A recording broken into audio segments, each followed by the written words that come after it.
Hello, I have something I would like to share with the world, and that is how to beat Alibaba and the 40 Thieves on the Apple II and get the best ending.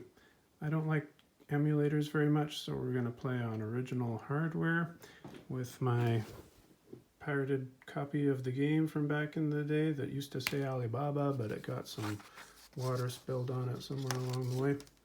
So let's put that in there, and let's switch on the screen, and let's switch on the computer, and we're ready to go.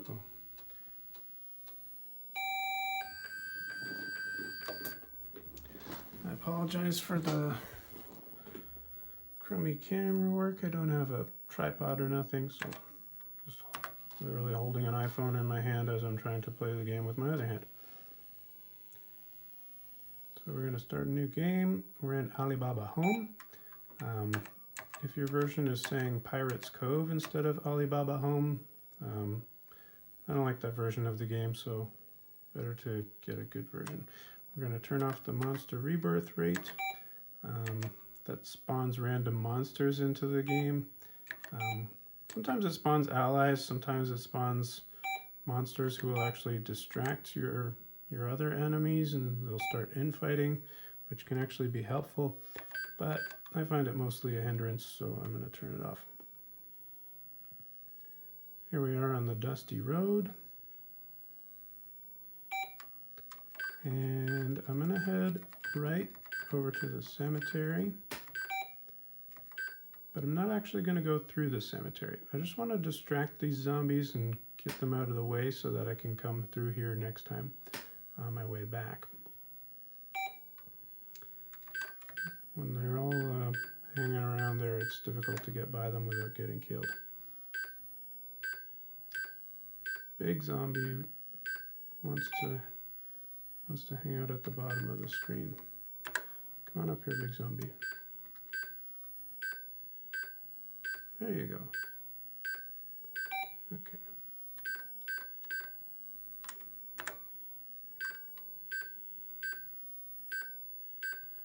Alright, so we've successfully lured the zombies up towards the top of the screen. And small zombie wants to destroy the wall there. He's trying to get at the treasure. Witless zombie's a little bit on our way, but what can you do? He's very random, very witless. Not much you can do with him. So we're in the forest. The tiger has a higher dexterity stat than Alibaba, so the tiger will actually take his move first, which is bad for us when he's striking us because he's going to hurt us, but it's good for us in this regard because when I leave the screen, he already took his turn, so the turn is over and he's just kind of stuck on the other screen. He won't follow us onto this screen. So next I'm going to go down to the dusty road, or no, not the dusty road, the old mine road, and we're just going to distract this rat a little bit. We're going to see if we can get that rat to move away from the right side of the screen.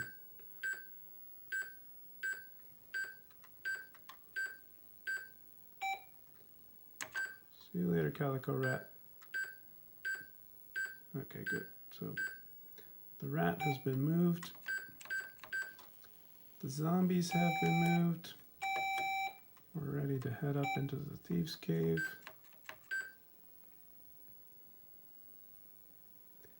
And the friendly mage is going to give us a little speech.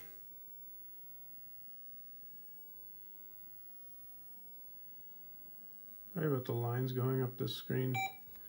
I think there's a way to synchronize the frame rate of the video. Synchronize the frame rate of the video to the refresh rate of the CRT, but I don't know how to do it, so we're just going to have to deal with it. The door swings open, and we're into the Crystal Cave. So, the Crystal Cave is full of money. And I need some money, but I'm not going to buy anything with it. I'm actually going to use it to try and block the werejackal. So we got 750 ducats.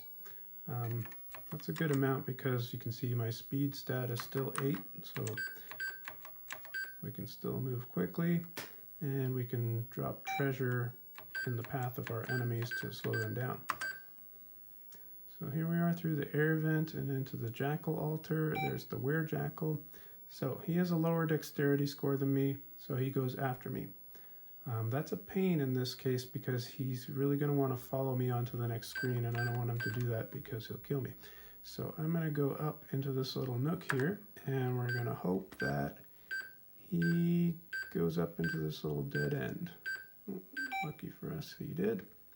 So now I'm going to scoot down here, and we're going to see what he's going to do. He's coming after us. All right, good. So now we're going to block him by dropping some gold in his path. So now he can't move through that space. So I'm going to just scoot over here. He's blocked by the treasure chest. He's just going to run around in circles. And we've outmaneuvered the werejackal. So here we go. Down through the illusions. And there's two ways you can do this. You can attack.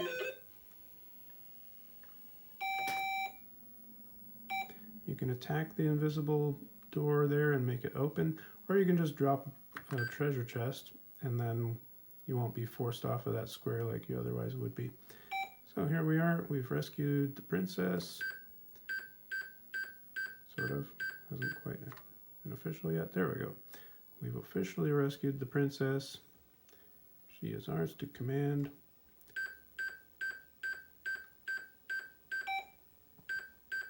And we're going to head for the astrologer's lab. Can't go back the way we came. Here's Unicorn in the astrologer's lab, so if we're lucky, the unicorn might come the way that we want to go, and he might fight some of our enemies for us. Yeah, lucky me. Okay, so I could go to the top right to Aquarius and power up, or we could go to Capricorn and try and get some armor, but we're just going to risk it. Here comes the unicorn. That actually never happens. Look, he's going to come and beat up the statue of Taurus for us.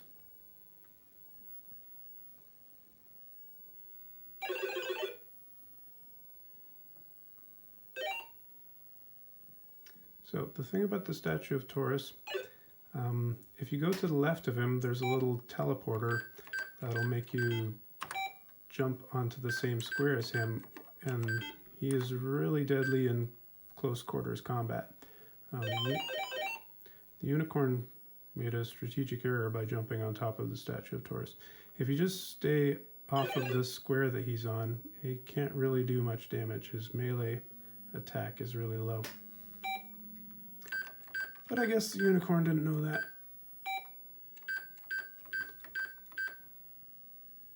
So I could have waited for the unicorn to finish off the statue of Taurus and then hope that he came this way. But we don't need him. Forget the unicorn. So Alibaba's going to hold the mine shaft open while the princess goes through. What a gentleman. You can drop a treasure chest here and it will stop that wall from spawning, and then you can continue using this passage to get back and forth if you want. So now that the rat is over there, this should let us just scoot right past him. Just like this. We'll see if he has enough movement to make it and chase after us. Nope. Alright. So we got a mountain scorpion to contend with here, but I think he also doesn't have enough movement speed to really keep up with us. So we're just going to run right past him. You gotta watch out for that mountain scorpion. He doesn't have much hit points, but he can deal some real damage, and he's got armor. So quite difficult to deal with if you don't have good weapons and if you don't have some hit points. So how are we going to get past these zombies? I'm just going to try and run past the witless zombie here. Oh, he stopped me.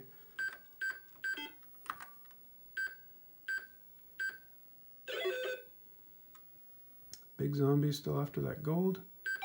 Oh, luckily witless zombie just did his witless thing and moved in a random direction. You can always trust him to do that. Okay, we got a problem with this big zombie. He's gonna be trouble. Yeah, let's just run for it.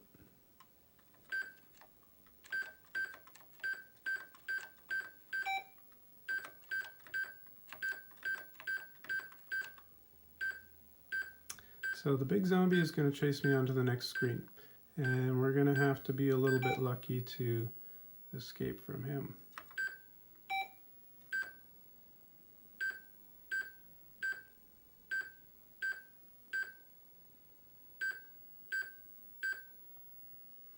Okay, we're almost home, but we got a zombie chasing us. So let's try and get away.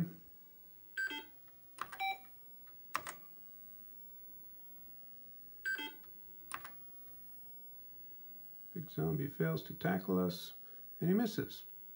How lucky for us. Now, we're not going to get far. Okay, the princess is safe, but Alibaba is not.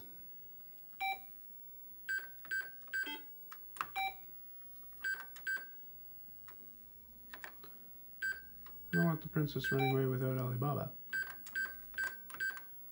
There we go, we made it. We got away from the big zombie. And now we get the good ending.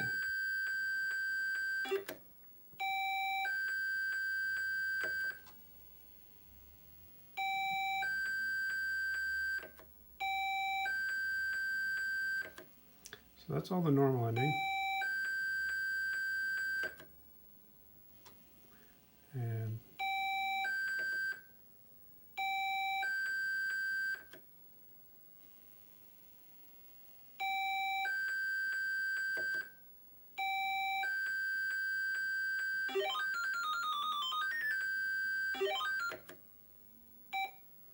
okay, so because we didn't use any of the Sultan's elite core to help us, we got the semi-good ending.